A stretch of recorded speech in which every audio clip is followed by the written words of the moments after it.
迎着霜，你的跟紧我这片土壤，追着浪，我的夜飘过万里边疆。遥相望，岸的尽头是地久天长。当相遇又别离，当相依又远去，我不曾忘记。剪影刀光，划破斑驳的天空，落下的梦，破碎在风中，长风破浪，看千帆横渡桑田沧海，戎装红装飞扬，逆过冰雪难量，梦了有约一场，唯愿你在身旁，不负春光，就算天边笑脸，陪你天涯仗剑，看萤火落双肩，红尘无悔无憾。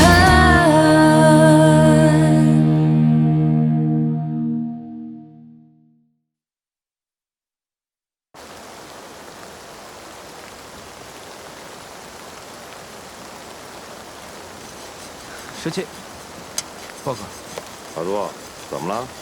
宫里来的人已经等了小半个时辰了，一再催我来问十七郎到底醒了没有。不是跟他们说了吗？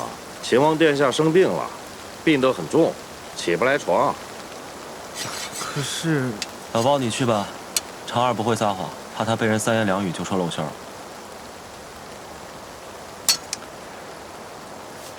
哎呦，哎呦，哎呦，腰疼，哎呦，疼的都起不来了都。那要怎么样你才能好呢，豹哥？得吃那个丰阴楼的炙肉才行啊，就是太贵了，吃不起，据说得3贯钱呢。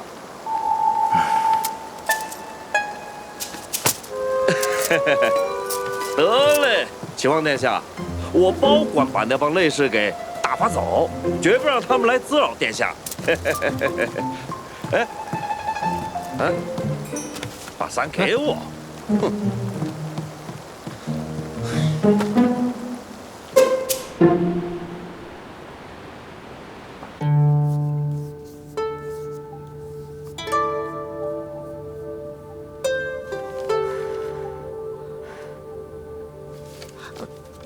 小伟，这就写完了？我还以为什么？我还以为你会和秦王解释一二呢。毕竟咱们不是占了长州城吗？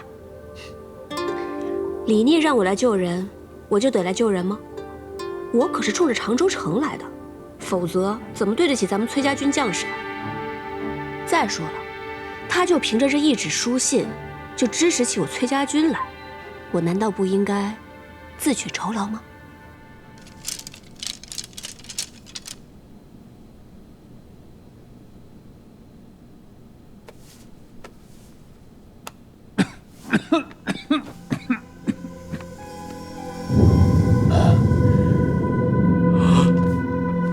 大都督，不要外传，免得动摇军心。是，只不过这毒如此阴狠，还是要追查到底，是何人下的毒吧？不必了，只怕在大都督身边留此隐患呢。郑百岳的10万大军一路奔劳折损，回来的就只剩下6万。没想到剩下这几万人又折损在常州。崔这个老匹夫，果然是个劲敌。大都督，崔已夺了常州，若他与朝中相争，咱们或许还有一二机会。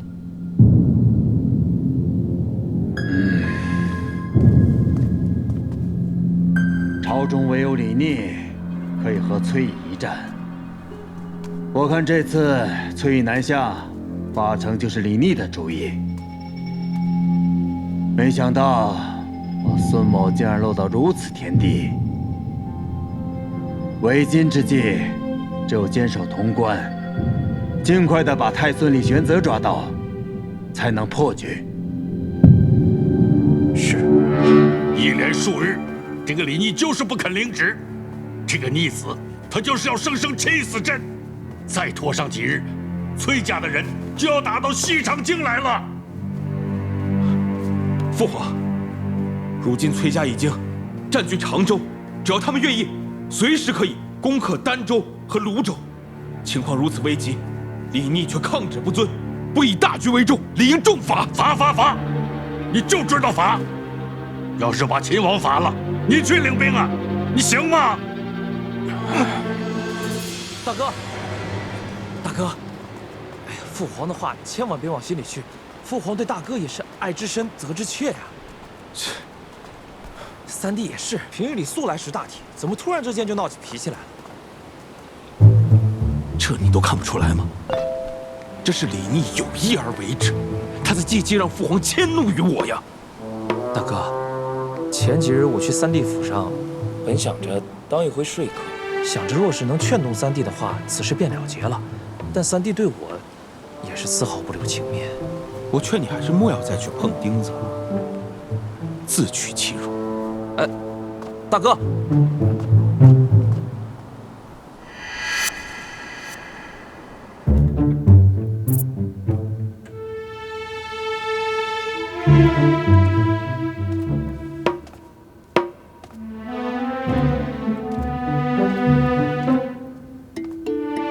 父皇，你怎么又回来了？父皇，方才儿臣心中揣测，三弟不肯领兵出征，定是心中有所求。有所求？你倒是说说看。如今常州战事紧张，如果三弟想要什么的话，父皇还是给他的好。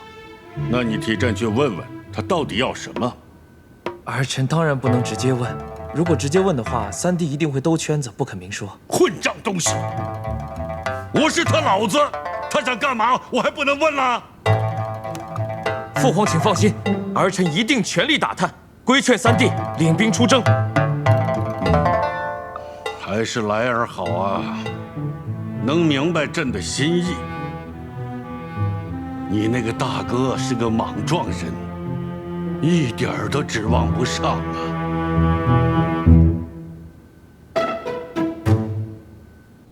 常州之畔汉水中，鱼甚肥美。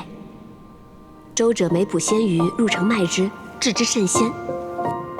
忆昔日道中戏言，不禁莞尔。欺君得来，共赏之余。石新郎，石新郎，石新郎。哎呀，你这一身的酒气啊！石新郎，你还真没猜错，秦王府的亲卫啊，果然找我去跟他们喝酒去了。如何？喝了3坛子好酒，哎，按你的吩咐啊，我跟他们吹了半天的牛，顺带把那句话呀加在这吹牛中给说了。就看我这个二哥有没有悟性了。哎，石新郎，你这是去哪儿？钓鱼。钓鱼？想要烤鱼，可不得先练一练钓鱼吗？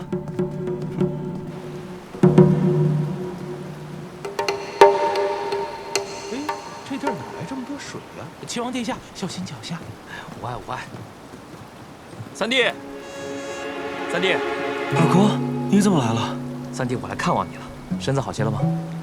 哎呀，实不相瞒，这太医啊说我虚损的厉害，让我无事就在水边静坐，以吸收天地之精华。但你也知道，父皇命我闭门思过，不得出府。于是啊，我便想了个主意。你看，我现在不也是在水边静坐吗？只不过这池子小了点，我呢就让人在这四处周围都洒上了水。三弟这法子真是两全其美啊！我这不是想尽快的病愈吗？三弟啊，我今日此来还有一事，我已经劝说父皇将镇西军军权归还于你了。那怎么行？这普天之下，莫非王土；率土之滨，莫非王臣。这镇西军是朝廷的兵马，怎么能说是我的兵权呢？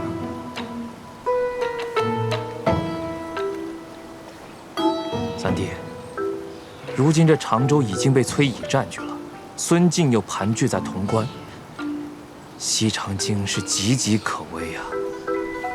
大哥行事莽撞，父皇已经责怪过他了。如今父皇在这诏书中也说了，命三弟你重领行军大总管一职，主理镇西军军务，即刻率兵驰援常州。若是三弟还是不肯消气的话，那我就只好代父皇向三弟赔罪了。哎，二哥，哎，这不是要陷我于不忠不孝吗？父皇也只是想让三弟接旨啊。若我领旨，不能克扣粮草和兵力，自然。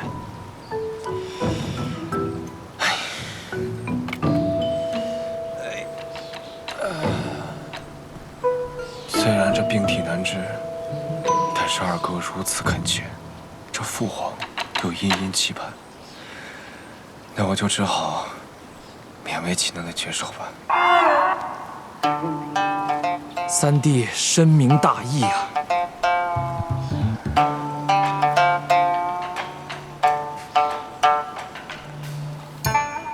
校尉，校尉，这下秦王是真的来了，来就来呗。你先前还说邀请他吃烤鱼来着，他倒好，一声不吭就领着兵冲着常州来了。带着大军来又如何？难道他就不能带兵来吃烤鱼吗？不是啊，校尉，你说咱们是不是中了他的圈套啊？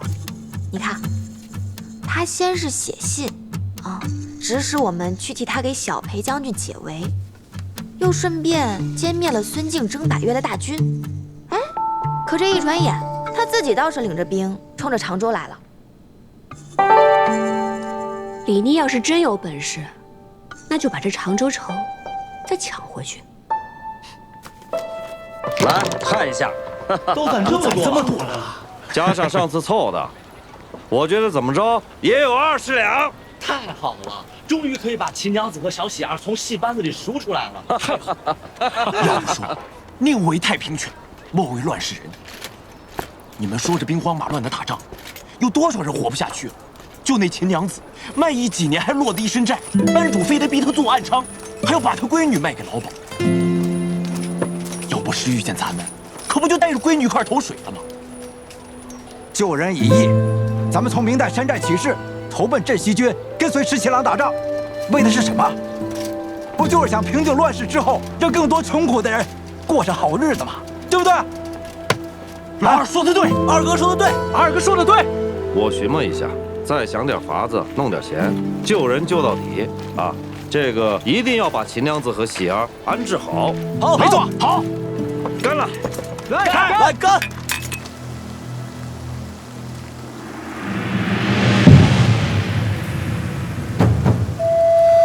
公子，听说秦王已经重领镇西军，就来收复常州了。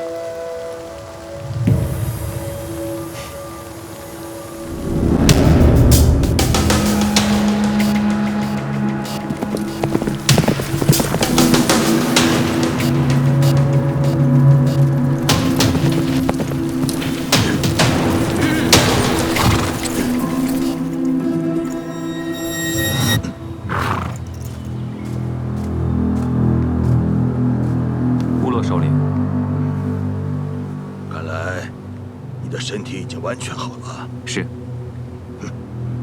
我答应救了你，现在该轮到你去完成答应我的事情了。首领用了族中续命之法，救了我的性命，让我残病的身体康健如同常人一样。我还能像武士那样拉弓射箭，但我不能把崔家军的瀛州布防图交给首领。我也不能和首领一同去攻打瀛州。你这是打算说话不算话？哼！要知道，你已经服下了续命之药。只要我不再按时给你服下续命之药，到时候你就会筋骨寸断而死。首领说过，山野上的鹰之所以盘旋，是因为他们发现了猎物。在山鹰张开翅膀之时，连野牛都会瑟瑟发抖。我熟知那些中原人的伎俩，我也知道如何让他们自相残杀。如果首领愿意相信我的话，就派一队人马跟我一起潜入中原。我一定会让首领看到救下我性命的回报。只要秦王出了西长境，我们就有机会对他下手。他在明，我在暗。如今有的是时间，慢慢的谋划。秦王已到常州附近，我们现在有机会对他下手。阿英，这一次，我无论如何都要让你回到我的身边。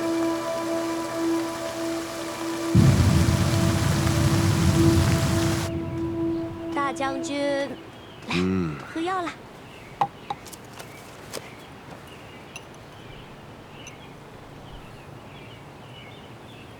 这药我喝了10几年了，也不知道什么时候是个头。良药苦口利于病，阿爹的旧伤总是在阴雨天复发，所以这药万万不可随意中断。来，快喝了，对身体好。知道，就你管着阿爹。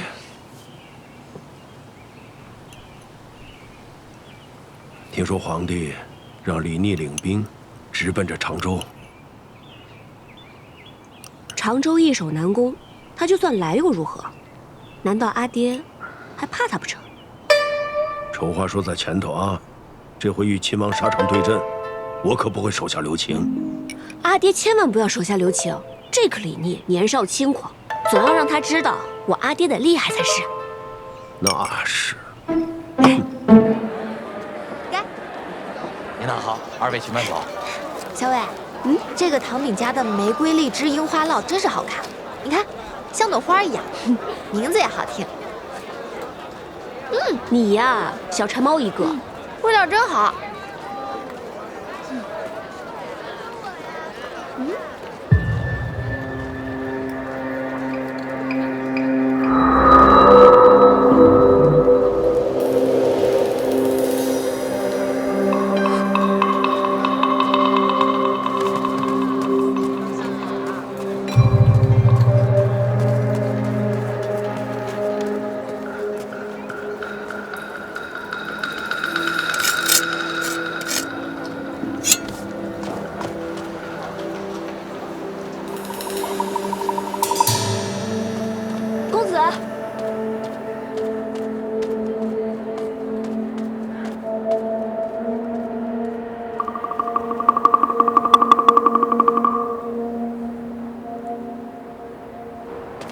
公子，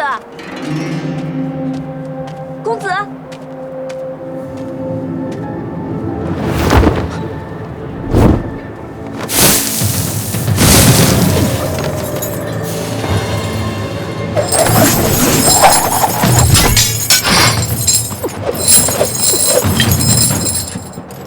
你们是何人？为何冒充公子，引我到此？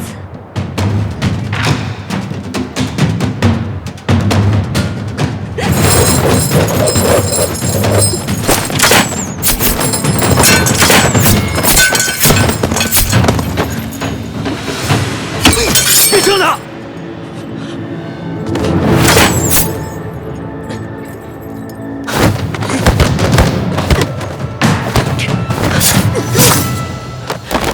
小伟没事吧？不好，小心，他们用毒。你到了常州，打算怎么办啊？真领着大军，冲过去稀里哗啦的跟崔家军决一死战？那当然不行啊！我另有计策，可以取得常州。哎，不动刀兵，就让崔家军让出常州？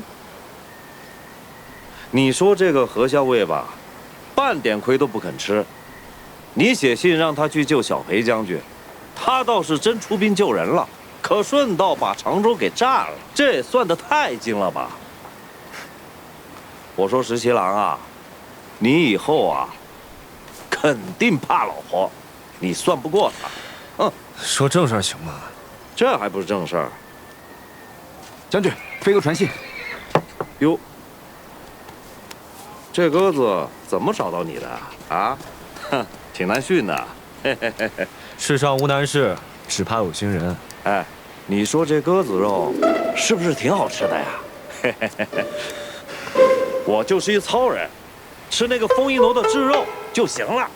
上次你说腰疼，我不是给过你钱了吗？哎呀，这不是临出京前略有花销吗？老爸，平时没事多攒点钱，等将来哪一天不打仗了，回家置几亩田地，娶个娘子多好。哎呀，这船到桥头自然直，真到了这个解甲归田的时候啊，当然要攒钱置几亩地啊，然后再娶个娘子。不过现在，我说石七郎啊，你觉得这个鸽子肉是不是挺好吃的呀？啊？谢了，走吧。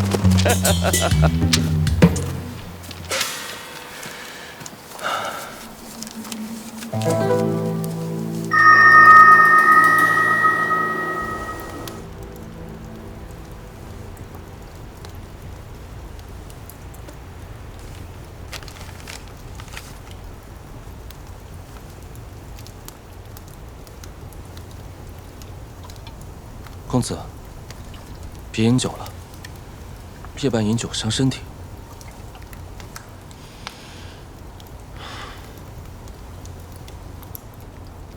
也不知道阿莹的毒解没解。公子，若是当下咱们不使用这个方法，是逼不出李逆的。如果校尉怪您的话，您就说是我自作主张。不。他不会怪我的，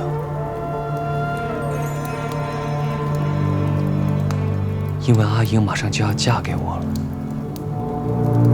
又怎么会怪我呢？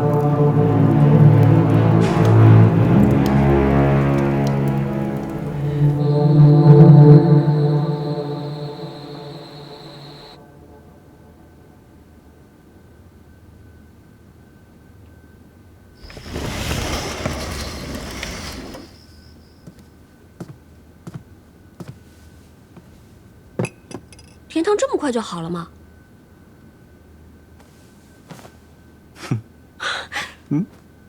怎么是你？怎么不能是我啊？你都得了常州，那我不应该深夜潜入把你绑了，以换取常州啊？殿下既然要绑我，怎么还端着甜汤来啊？那不得先哄一哄你，好把你骗走啊？不然万一你这一嚷嚷，我孤身而来没把你绑走，反倒失陷在这里，岂不是得不偿失？哼，一碗甜汤就能把我给骗走啊？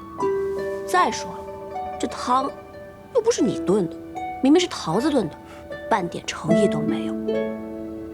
你就不怕我现在喊人进来，把你绑起来，再交给我们大将军？绑就绑吧，正好我也是来与崔大将军商议常州之事。你赶紧啊，把这药给喝了。我收到桃子飞鸽传讯的时候，吓了一跳，赶紧跑过来见你。肯定很苦。那我先替你尝尝。哎，你怎么随便就喝了？这是解毒的药，都是以毒攻毒，8成都是有毒性的。哎，你怎么随便就喝了呢？我不知道啊，你怎么不早说这药有毒啊？走。没事吧？石七郎，石七郎，没事吧？石七郎，怎么了？石七郎，十七郎，你醒醒！十七郎！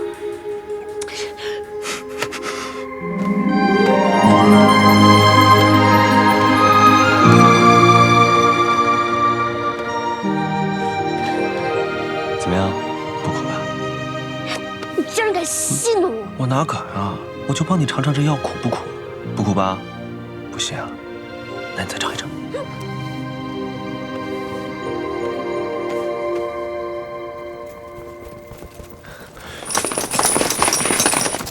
你快走吧。来不及了。把这里围起来！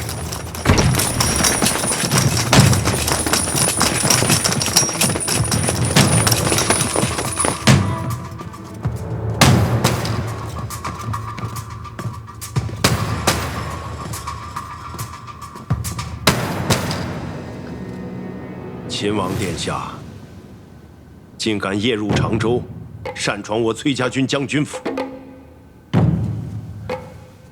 数月不见，崔大将军安好。何校尉，此人3更半夜鬼鬼祟祟潜入将军府，是要胁迫你吐露军情，伺机夺下常州，是不是？不是的，大将军。来人，将这私闯入府的奸细带走。哎，大将军，不是的，大将军，不是的。何校尉，擅闯将军府，意图窃取军机，按照我们崔家军的军规，该如何处置？你不是不知道。这几日，你也按照军规禁足吧，免得你私自放走他。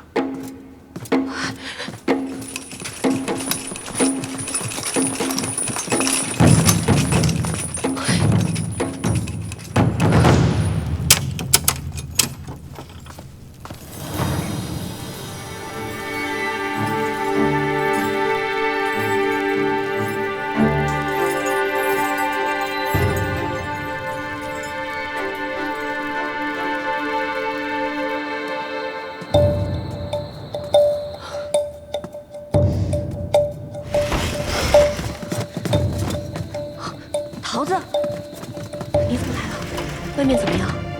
秦王被大将军关进水牢了。我在外头听说了，就想去探探消息，结果被发现了。大将军就派人将我给押了回来。他还跟我说，让校尉你还有我，绝不准踏出这屋子半步，否则的话，就拿我们军法从事。这个李毅还总说自己是镇西军最好的斥候，悄悄溜进来看我一下，就这样被阿爹逮了个正着。那现在怎么办啊？既然是最好的斥候，那他应该不会不给自己留后手吧？什么后手？你的哨子呢？对啊，秦王要是来了，耳朵八成也来了。我这就吹哨子叫他。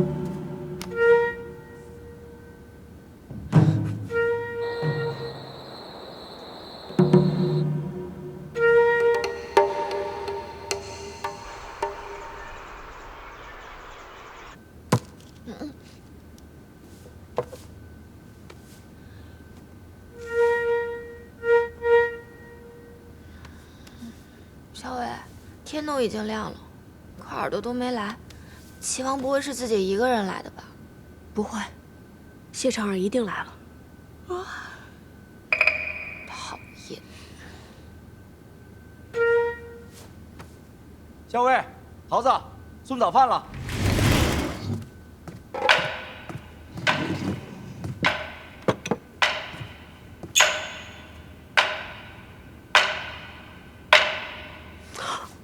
桃子，你怎么才来啊？我哨子都快吹破了，我以为你不来了。我就知道你一定会想法子来见我们的。是我来晚了，你们这里戒备森严，我好不容易才打晕了一个人进来的，对不起啊。原谅你一次。哎，十七郎呢？秦王已经被关进水牢里了，我跟校尉现在也被关起来，所以才想找你来想办法。难怪我在外面等了半夜，也没有等到他。他现在被关在水牢里面，你得帮我才能救他出去。可是我怎么帮呀？你这身衣服倒是穿得结实。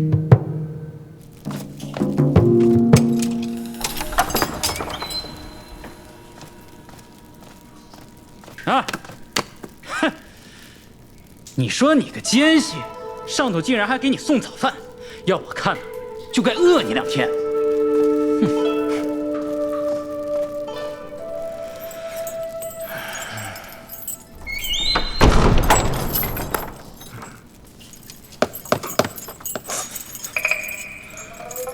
真是比石头还硬啊！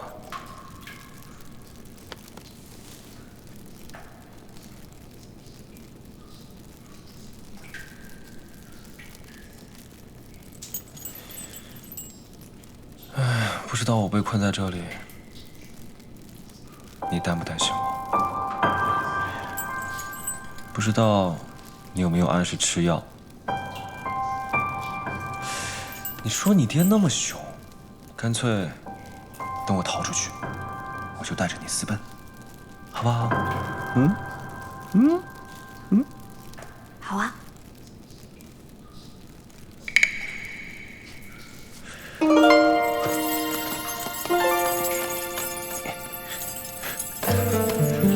你怎么来了？你是为了我才被关到牢里的，我当然要来看看你了。哎，你刚刚是不是答应我了？我答应你什么了？私奔啊！那我要是反悔了呢？这一次，无论如何，我都不会放你走的。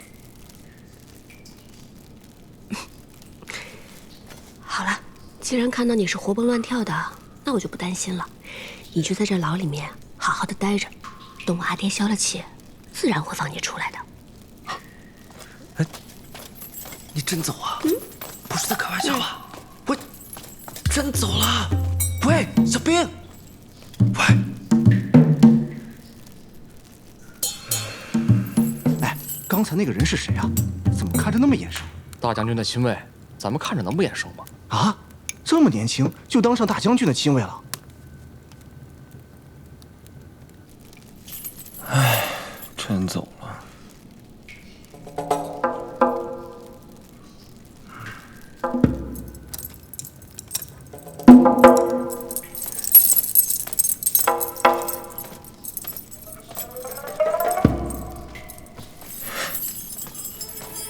怎么突然又回来了？我不拿钥匙怎么救你呀？我就知道你不会丢下我。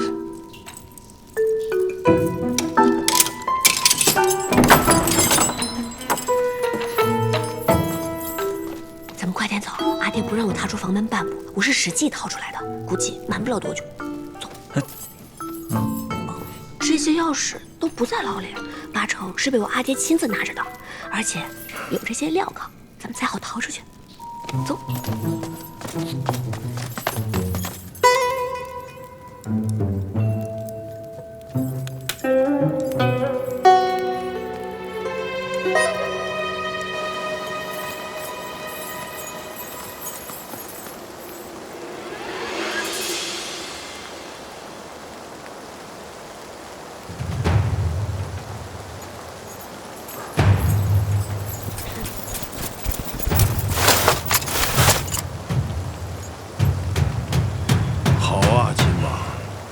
你竟然敢胁迫我军中校尉助你越狱！崔大将军，我为常州之事而来，我本该堂堂正正登门拜访，但我怕领兵而来，大将军会误会，于是才孤身入府。你这是巧舌如簧！大将军，阿英一夜未眠，让他先回房休息。你要杀要审，我都遵命。放心，大将军如此英勇，绝不是擅杀之人。他不会杀我的。别给我戴高帽子！不要以为拿话捧我，我就不杀你。崔大将军不会的。去吧。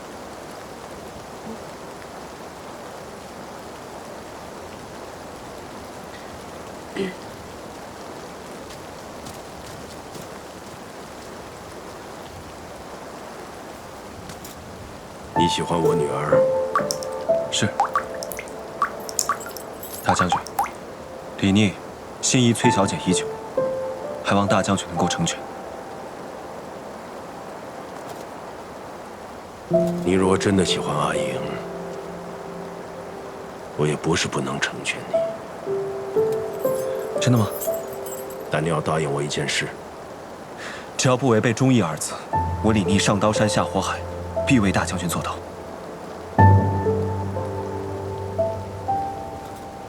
我要你放弃谋夺常州，入赘崔家，接管崔家军，我就将阿英许配给你。大将军，此事我做不到。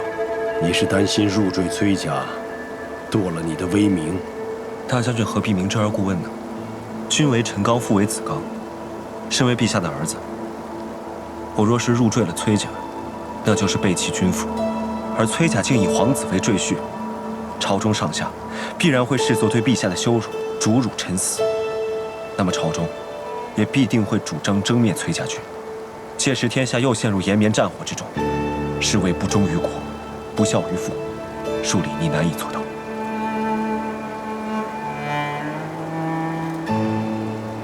拒绝的倒是爽快。那什么也不用多说了，回水牢去吧。大将军，晚辈不想回水牢。这可由不得你。大将军，阿莹身上有余毒未清，我想留下来多照顾她一些时日，待她康复，我任由大将军处置。好，你能这么想，也算是有情有义。那么大将军是答应了？但你擅闯将军府，又试图越狱，须得遵照我崔家军的军法，受一次鞭刑，我方可免你牢狱。秦王，是进水牢还是受鞭刑？这两者你自己选。晚辈自当受鞭刑。好，爽快。来人，取鞭子。是。大将军，此处离阿莹住处不远，我怕打扰她休息，还是到外头去吧。好，本该关你30日，今日打你30鞭抵过，如何？只是请求大将军不要打在我脸上，我不想让阿莹担心。行，成全你，别臭脸上。是。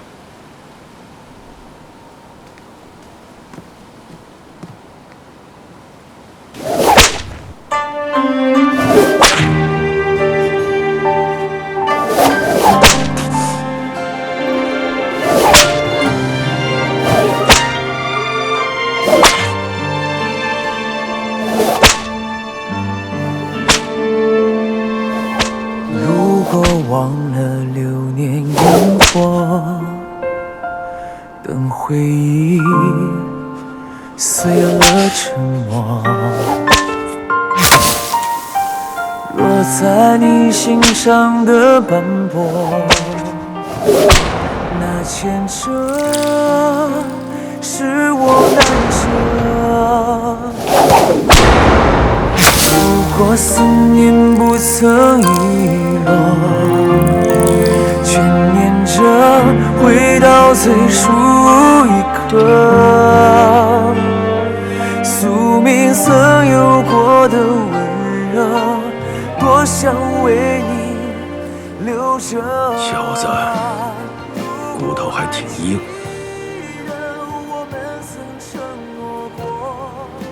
大将军，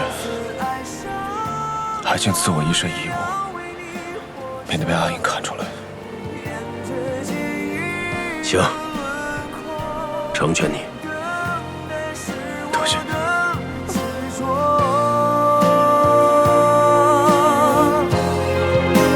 如果还记得为你守的承诺，颠覆了因果，我会为你爱着，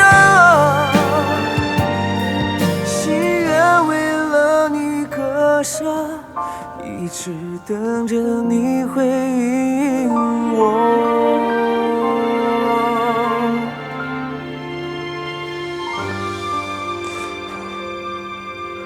阿莹，醒了。阿爹没有再把你关进去啊？我用诚意打动了他呀。诚意？我跟他说常州我不要了，他一高兴就不再管我了，让我进来陪你了。胡说八道！你要真这么说，哼，那阿爹80%会反问。你以为你带着镇西军就能打下常州？上位一战，焉知胜负？你这学的跟你阿爹一模一样啊！你快点告诉我，你到底跟阿爹是怎么说的？他居然能放你进来陪我？哎呀，我跟他说，你喜欢我，要是你看不到我的话呢，你就饭也吃不下了，药也不愿喝。为了你的身体着想，还是要放我进来陪着你最好。你阿爹虽然不情不愿，但最后还是答应了。我就知道，一定是拿我要挟我阿爹。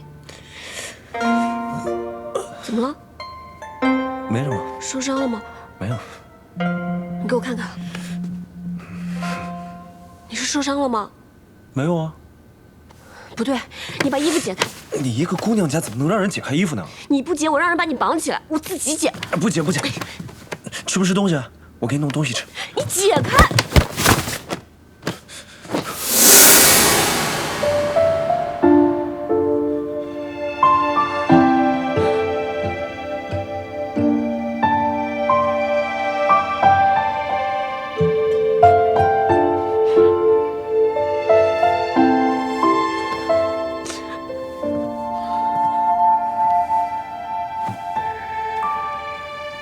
阿爹打了你多少鞭啊？30。你堂堂齐王，你就不会端出身份来喝止大将军？你告诉他有君臣之分啊！口口声声说自己是镇西军最好的斥候，那你为什么不拿出本事来一走了之？难道他们还会追杀你到镇西军大营不成？好了，阿姨，别哭了，别生气了啊！没有生气。你脸都气红了，还说没生气啊？我就不认识你这么傻的人。阿姨啊，你想啊，要是咱们生个女儿呢，千娇百宠的，养得跟明珠一样。突然有一天，一个臭小子翻墙进来，跟我女儿在床上，还偷吻我们的女儿。我要是发现了，我不拿一把刀把她碎尸万段啊！才30鞭，已经便宜她了。谁要跟你生女儿？儿子也行，儿子也行，反正这事儿你就不要生气，更不要怪崔伯父了。崔大将军，桃子呢？药煎好了，我去拿给你。我要找他拿药。药煎好了呀。那金疮药，伤口都成这样了，如果今天不上药，明天肯定会溃烂的。那我去拿，但是我拿回来，你会帮我涂吗？你爱涂不涂？这么笨的人，让你疼死算了。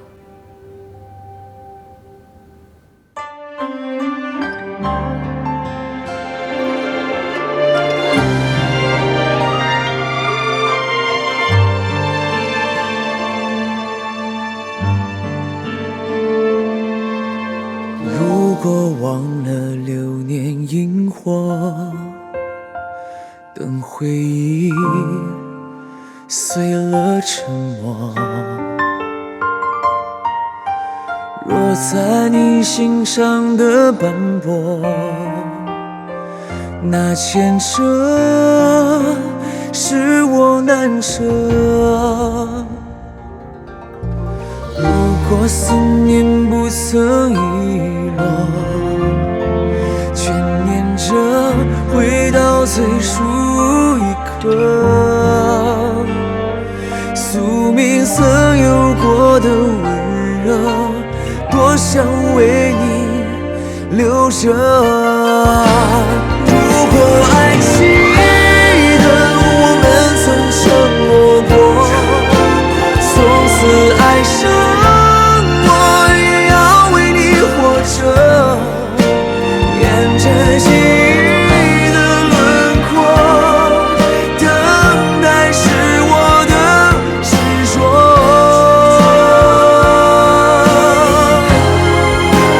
如果还记得为你守的承诺，颠覆了